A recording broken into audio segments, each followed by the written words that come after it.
हरियाणा में कांग्रेस की अंदरूनी सियासत की वजह से, या इनका साफ साफ कहना था, कांग्रेस के नेताओं का कहना था कि कुलदीप बिश्नोई की वजह से चुनाव हार गए। बाकी बहुत सारी चीजें निकलकर सामने आई। तो कांग्रेस के जो लोग हैं, कांग्रेस पार्टी के जो लोग हैं, वो कहते हैं कि भाई हमारी पार्टी एक बहुत बड़ा समुंदर है। बार बार इस बात को कहते हैं। हमारी पार्टी में मतभेद होते हैं, मनभेद नहीं होते।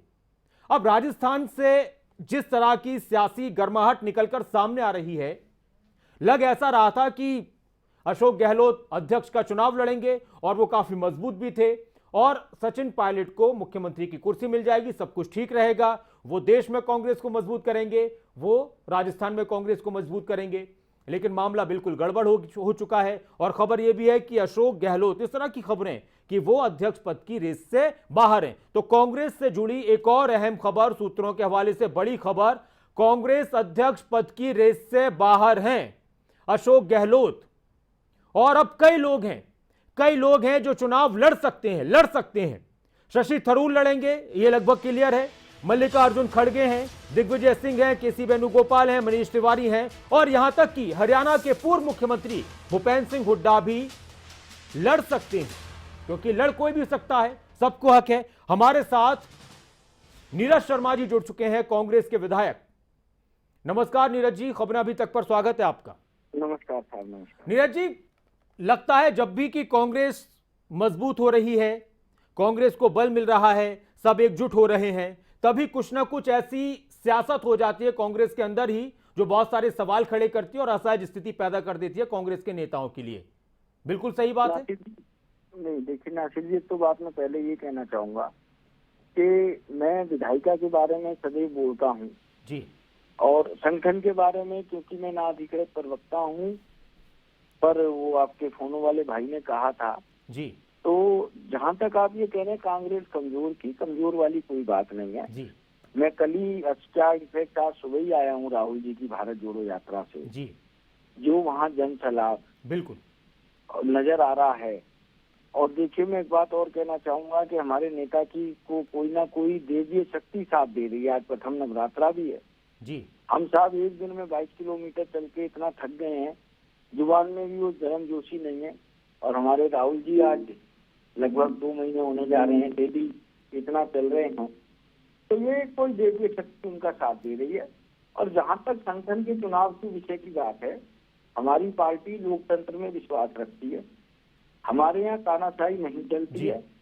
छोटे से छोटा कार्यकर्ता हो चाहे बड़ा कार्यकर्ता हो, मैं मुख्यमंत्री जी को भी कार्यकर्ता ही समझता हूँ हमारी पार्टी का। किसी कार्यकर्ता को कुछ जिम्मेदारी दी जाती है जी। नीरज शर्मा जी, आपकी जो छवि है, एक मिनट सर, आपकी जो पहचान है, आपकी छवि, एक तो आप बेबाकी से बोलते हैं, लोग पसंद करते हैं उसको, तो इसलिए आपसे मैं इसलिए सवाल कर रहा हूं सर कि आप विधायक भी हैं और बड़े पद पर हैं, ऐसा नहीं है, और अपनी पार्टी के हमेशा आप बात रखते आए हैं। आपको नहीं लगता कि राहुल गांधी वहां आप बिल्कुल आए हैं और वो सब नजर भी आता है कि हाँ, लोगों का प्यार मिल रहा है आपकी इस यात्रा को, लेकिन जब राजस्थान में इस तरह की सियासत होती है तो फिर विपक्ष, जो दूसरी पार्टियां हैं, विरोधी पार्टियां, वो कहते हैं कि पहले अपने आप को तो जोड़ लीजिए आप। देखिए, मैं आपको बताऊं, आज की बड़ी इंटरेस्टिंग बात बताता हूँ जी। आज ग्रीवेंस कमेटी की मीटिंग थी। मैंने मेरी विधानसभा के कुछ सवाल लगा रखे थे, जिसका माननीय उप मुख्यमंत्री जी ने आश्वासन दिया कराने का। और मैं दूसरे के घर में झांकना ज्यादा पसंद नहीं करता, पर मैं उन शख्स को धन्यवाद भी देता हूं, भाजपा के विधायक है नरेंद्र गुप्ता जी। आज उन्होंने अपनी सरकार को ही ऐसा आईना दिखाया, और दिखाना चाहिए क्षेत्र की जनता को लेके, समस्याओं को लेके, कि भाई सरकार हर घर जल की बात कर रही है, उनके यहाँ तो नल तक नहीं है। तो लोकतंत्र में अपनी बात कहना कोई गुनाह नहीं है जी। और जहाँ तक आपकी बात हो रही थी, आप प्रत्याशियों के नाम बता रहे थे, वो मैं भाई साहब आपसे कहना चाहूंगा। देखिए, हमारे यहाँ संगठन के चुनाव चल रहे हैं जी, और लोकतांत्रिक तरीके से चल रहे हैं, वोट के थ्रू चल रहे हैं। जब भी कांग्रेस में चुनाव हुआ, वोट पड़ी ही पड़ी है। चाहे हम पिछला चुनाव माननीय हमारी सोनिया मैडम जी का देखें या अब जो होने वाला है, और जब सारे कैंडिडेट सामने आ जाएंगे तो मतदान अपना गुप्त होता है जी।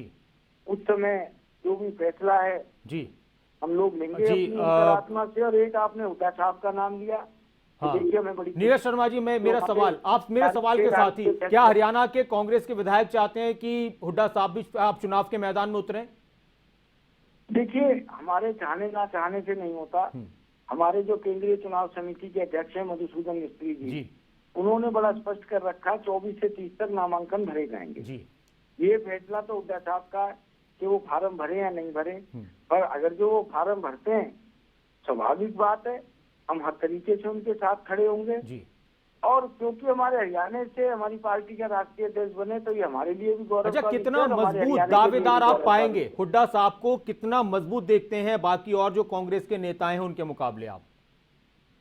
देखिए, ये तो बड़ा स्वच्छ सा लोकतंत्र का विषय है।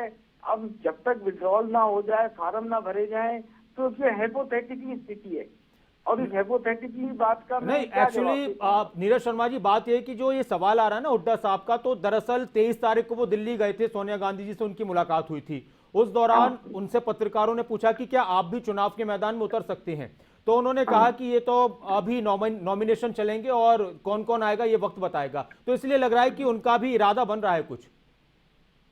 नहीं, अगर जो देखो, ये तो मैं नहीं कह सकता हूँ, मैंने हुड्डा साहब का बयान तो नहीं देखा। मैं सुनाता हूँ, आप एक बार सुनाते हैं उस बयान को। हुड्डा साहब का जो बयान था, एक बार वो बयान सुना दीजिए, 23 तारीख वाला जी। 23 तारीख का बयान था। मुलाकात थी कॉमर्स पार्टी के बारे में और उन्होंने कहा भी सब मिलके पार्टी मजबूत करो, सब पार्टी हो, यही बात हुई। और उन्होंने प्रधान के इलेक्शन में कहा कि हम न्यूट्रल हैं, जिसका जो मर्जी लड़े। तो सोनिया जी ने कहा जो मर्जी लड़े, तो ये हम ये न्यूट्रल रहेंगी। यही क्या सर आप भी चाहते हैं कि आप भी चुनाव लड़ें या आप भी श्रेष्ठ में हों?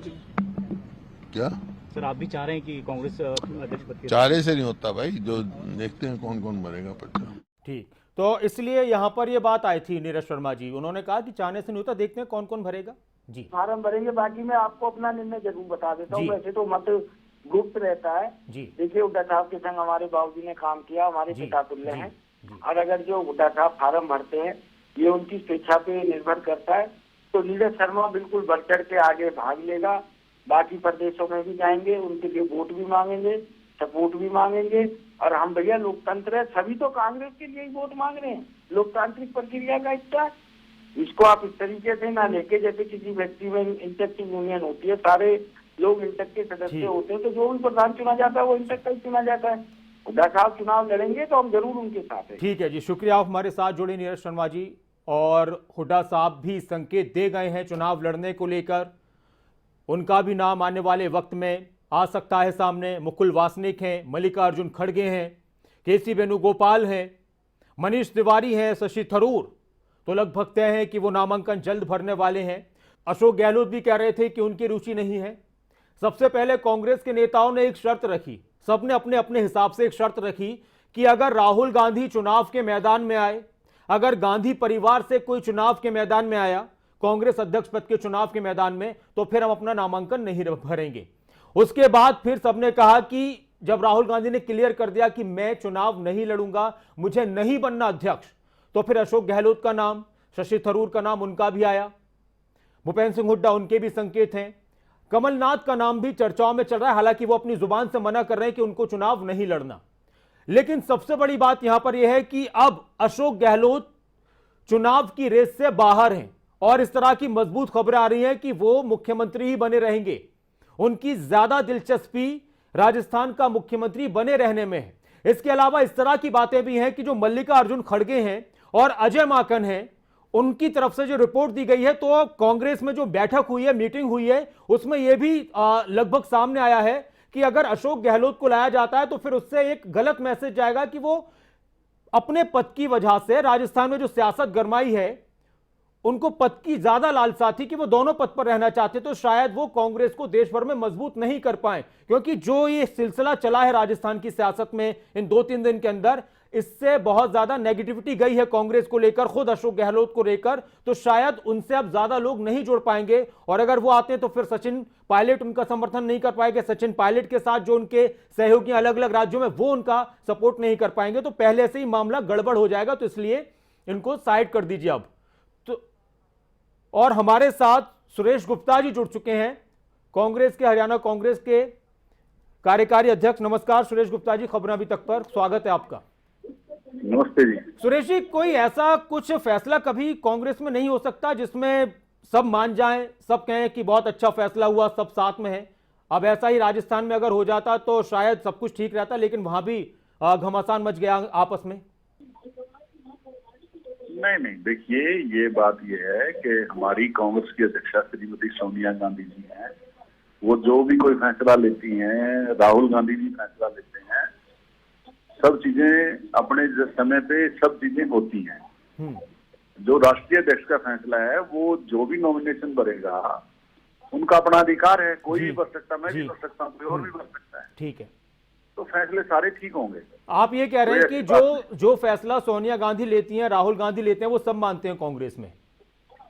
नहीं, पूरी कांग्रेस मानती है और उनका सम्मान है पूरे देश। लेकिन सर, कांग्रेस ने, सोनिया गांधी ने, आला कमान ने फैसला लिया कि अशोक गहलोत जी चुनाव के लिए नामांकन भरेंगे, चुनाव लड़ेंगे और सचिन पायलट जी को मुख्यमंत्री बना देते हैं, लेकिन माना ही नहीं उन्होंने। ऐसा है, देखिए किसी ने खोल कर ये बात नहीं कही, ये आपका अंदाजा है। जी जी। और अगर वहां के विधायक कुछ और चाहते हैं तो वो अपनी मनोस्थिति बताएंगे जी। उसमें सोनिया जी और राहुल जी और कांग्रेस का हाईकमान जो फैसला करेगा वो सबको मान्य होगा, रैटिंग मान्य होता है। अच्छा, ये बड़ी अच्छी बात है कि लोकतंत्र है कांग्रेस में, और कांग्रेस के नेता कहते भी हैं, और ये चुनाव भी उसी लिहाज से कराए जा रहे हैं कि सबको हक है, जिसकी मर्जी हो वो चुनाव लड़ें। खबर यह भी है कि भूपेंद्र सिंह हुड्डा साहब भी चुनाव लड़ सकते हैं, इस पर आपका क्या कहना है? हरियाणा कांग्रेस के नेता आप लोग, आप खुद बड़े पद पर हैं, तो आप लोगों की क्या भूमिका रहेगी, किस तरह की कोशिश रहेंगी? देखिए, ये बात तो हुड्डा जी बताएंगे कि उनको लड़ना है कि नहीं लड़ना, उसमें हम क्या कह सकते हैं। अगर वो लड़ते हैं तो फिर तन मन धन से आप भी उनका सपोर्ट करेंगे हर तरीके से? नहीं, ये बात तो तब आएगी ना जब वो बताएंगे। अब जब तक वो बताएंगे नहीं, हम कुछ नहीं कर सकते। ये राष्ट्रीय अध्यक्ष का फैसला जो है, वो बड़े लोग और उनका जिसका मन है चुनाव लड़ने का, कोई भी लड़ सकता है, सबको अपना अधिकार है लड़ना। जब सामने उम्मीदवार होगा तब हम अपनी कोई बात रख सकते हैं, जब तक कोई किसी का मन ही नहीं है तो हम क्या बताएंगे? सर, मैं एक और सवाल है मेरा। मध्य प्रदेश के कांग्रेस के नेता ये कह रहे हैं, इस तरह की खबरें कि कमलनाथ आते तो हम साथ में रहेंगे। राजस्थान से भी अशोक गहलोत के समर्थन की बात आई। अलग अलग राज्यों से जो भी बड़े नेता चुनाव के मैदान में उतरना चाहते हैं, सपोर्ट करने की उनके राज्य के लोग कह रहे हैं, उनकी पार्टी के लोग। तो क्या हरियाणा से अगर हुड्डा साहब का नाम आता है कि अध्यक्ष पद का चुनाव लड़ने, तो क्या हरियाणा कांग्रेस एकजुट है उनके नाम के लिए? देखिए, ये हमारे जो बड़े नेता हैं ना, कुमारी शैलजा जी हैं, रणदीप जी हैं, सुरेश गुप्ता जी, आप भी बड़े नेता हैं सर, आप कार्यकारी अध्यक्ष हैं पार्टी के।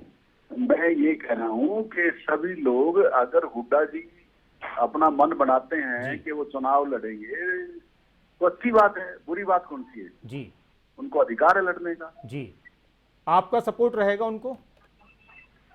नहीं, हमारा क्या, सारे हरियाणा का रहेगा, क्यों नहीं रहेगा? तो अच्छी बात है। ठीक है सर, शुक्रिया हमारे साथ जुड़ने के लिए, खबरों तक के साथ जुड़ने के लिए। सुरेश गुप्ता, कार्यकारी अध्यक्ष, कांग्रेस में लोकतंत्र। सभी पार्टी के नेता ये कहते हैं कांग्रेस के कि हमारी पार्टी में लोकतंत्र है, सबको हक है, चुनाव लड़ें, और ये हमारी पार्टी में मतभेद होते हैं, मनभेद नहीं होते।